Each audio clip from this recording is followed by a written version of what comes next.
नमस्कार, मी स्वाती. माझ्या YouTube cooking चॅनलमध्ये तुम्हा सगळ्यांचं खूप खूप मनापासून स्वागत आहे. आज मी तुमच्यासोबत गुळाच्या गोडपुरीची रेसिपी शेअर करणार आहे, जी मोस्टली आषाढ महिन्यात केली जाते आणि इतर वेळेससुद्धा आपण करू शकतो. मुलांना टिफिनमध्ये देऊ शकतो, ट्रॅव्हलिंगमध्ये घेऊन जाऊ शकतो आणि लहानांपासून मोठ्यांपर्यंत सगळ्यांची आवडती रेसिपी आहे. तर वेळ वाया न घालवता पटकन सुरुवात करूया गुळाच्या गोडपुरी रेसिपी.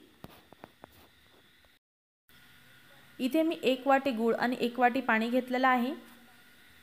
आता हे गूळ आणि पाणी मी एका पॅन मध्ये घालते.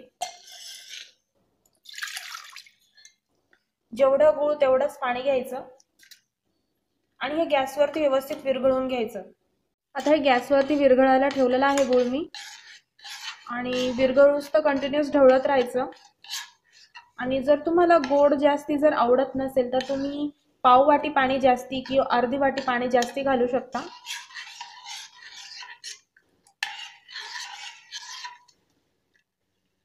आपल्याला गुळाचा पाक करायचा नाहीये, जस्ट गूळ विरघळला की गॅसची फ्लेम बंद करायची.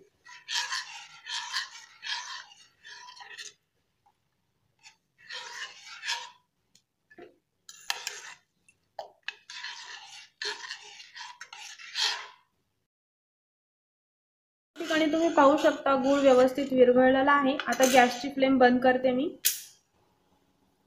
आणि आता हे पाणी थंड होऊ द्यायचं, गुळाचं पाणी, आणि संपूर्णपणे थंड होऊ द्यायचं. त्यानंतरच पुऱ्यांची कणिक भिजवायची, कारण जर तुम्ही गरम पाण्यात जर पुऱ्यांची जर कणिक भिजवली तर पुऱ्या तुमच्या कडक होतील.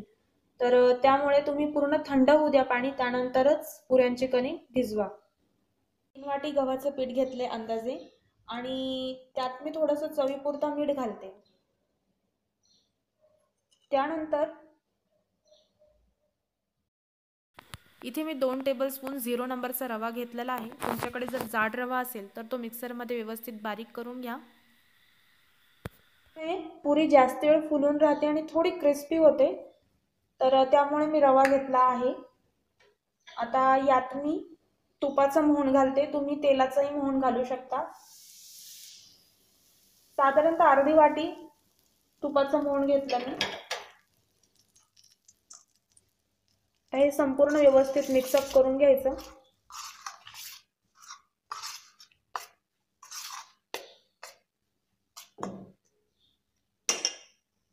एक पिंच चिमूटभर थोडा सोडा घालते. सोड्याने पुऱ्यांचं टेक्स्चर खूप छान येतं, त्यामुळे मी सोडा घालते. तुम्हाला जर स्किप करायचं असेल सोडा तुम्ही स्किप करू शकता, पण जास्ती सोडा घालू नका, कारण की जास्ती जर सोडा पडला तर पुऱ्या तेल जास्ती पितात. तर त्यामुळे सोडा किंचितच घाला, स्किप केला तरी चालेल. पाणी व्यवस्थित थंड झालेलं आहे पूर्णपणे. आता हे मी गाळून घेते, यात पूर्ण गाळून घ्यायचं. आणि ह्या पाण्यात जर तुम्हाला एक्स्ट्रा कणिक जर लागली तर तुम्ही घेऊ शकता, एक्स्ट्रा पीठ जर लागलं. हे व्यवस्थित मिक्सअप करून घेऊ. यात मला आणखीन पीठ लागेल, गव्हाचं पीठ.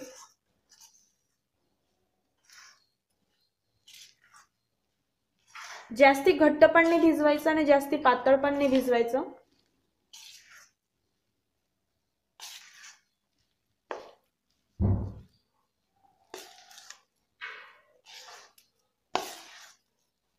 आता यात मी 1 वाटी थोडंसं गव्हाचं पीठ घालते. थोडं लागताच घालायचं.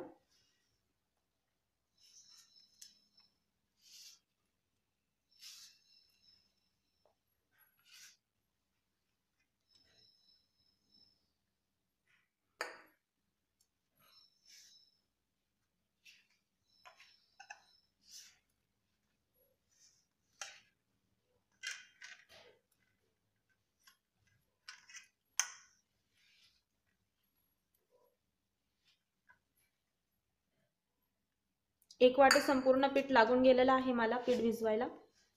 ते व्यवस्थित मळून घ्यायचं हे पीठ. जे साधारणतः 4 वाट्या मला पीठ लागलं गव्हाचं.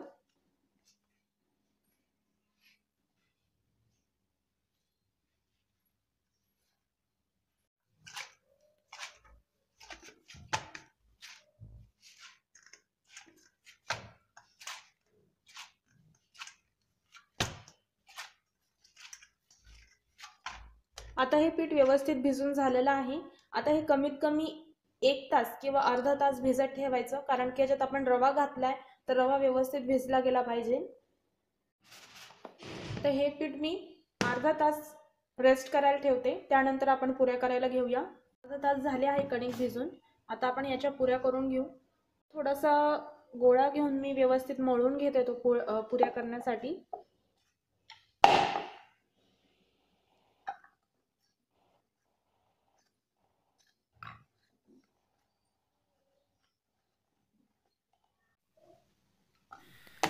पुऱ्यांचा डो व्यवस्थित मळून झाल्यानंतर आता मी इथे एक मोठ्या आकाराची पोळी लाटून घेते। पोळी एकसारखी लाटायची जेणेकरून पुऱ्या व्यवस्थित फुलतील।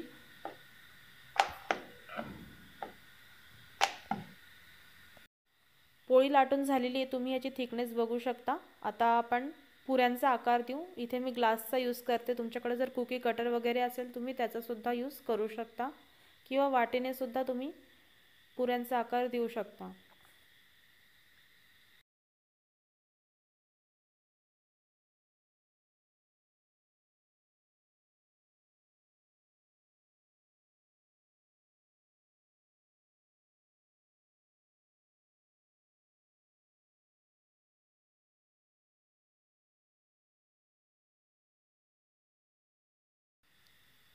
तर या ठिकाणी पुऱ्या कट करून झालेल्या आहे गोलाकाराच्या व्यवस्थित। आता आपण तळायला घेऊया। हाय फ्लेमवरती तेल व्यवस्थित अगोदर तापून घ्यायचं, त्यानंतर पुऱ्या सोडून घ्यायच्या तेलामध्ये हळूवारपणे। तेल गरम असतं त्यामुळे हळूहळू करून एक एक पुऱ्या सोडायच्या तेलात, आणि मग गॅसची फ्लेम मीडियम करायची। मीडियम फ्लेमवरती ह्या पुऱ्या व्यवस्थित तळून घ्यायच्या। तुम्ही पाहू शकता ह्या पुऱ्या छान फुललेल्या आहे, छान खमंग वास दरवळला आहे माझ्या किचनमध्ये, छान गोड वास दरवळला आहे। खूप छान टेस्टी पुऱ्या होतात या, आणि ह्या रेनी सीझनमध्येच ह्या पुऱ्या खाण्यात मजा आहे।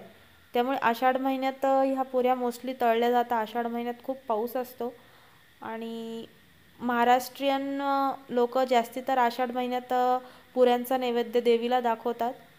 तर घरोघरी महाराष्ट्रीयन घरात ह्या पुऱ्या केल्या जातात।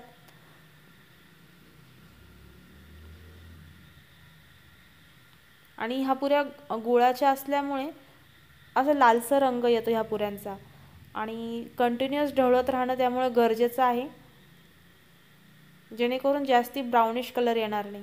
अशा पद्धतीने पुऱ्या व्यवस्थित तळून घ्यायच्या।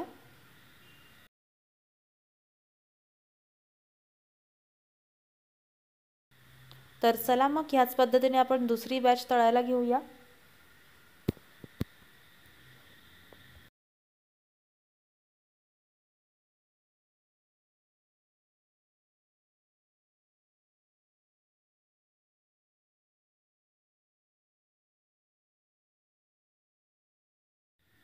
तर ह्या ठिकाणी आषाढ महिन्यात केल्या जाणाऱ्या खमंग आणि खुसखुशीत गोड पुऱ्या तयार झालेल्या आहे। खूप छान चविष्ट पुऱ्या झालेल्या आहे। तुम्ही अशा प्रकारे गोड पुऱ्या नक्कीच घरी ट्राय करा, खूप छान होतात। आणि तुम्हाला जर ही रेसिपी आवडली असेल तर ह्या रेसिपीला एक लाईक करायला विसरू नका, आणि एक कमेंटसुद्धा करा। तुमच्या एक कमेंट थ्रू मला कळतं की तुम्हाला माझ्या रेसिपीज आवडत आहे की नाही, आणि खूप एक प्रकारे मोटिवेशन भेटतं नवीन रेसिपीज अपलोड करायला। तर नक्कीच एक कमेंट करत जा तुम्हाला जर माझी रेसिपीज जर आवडत असेल तर। आणि जे नवीन व्ह्यूअर्स आहे माझ्या चॅनलवरती, ज्यांनी अजूनपर्यंत माझं चॅनल सबस्क्राईब नाही केलं आहे, त्यांनी प्लीज माझं चॅनल सबस्क्राईब करा, जेणेकरून तुम्हाला माझ्या येणाऱ्या नवनवीन रेसिपीजचं नोटिफिकेशन भेटेल।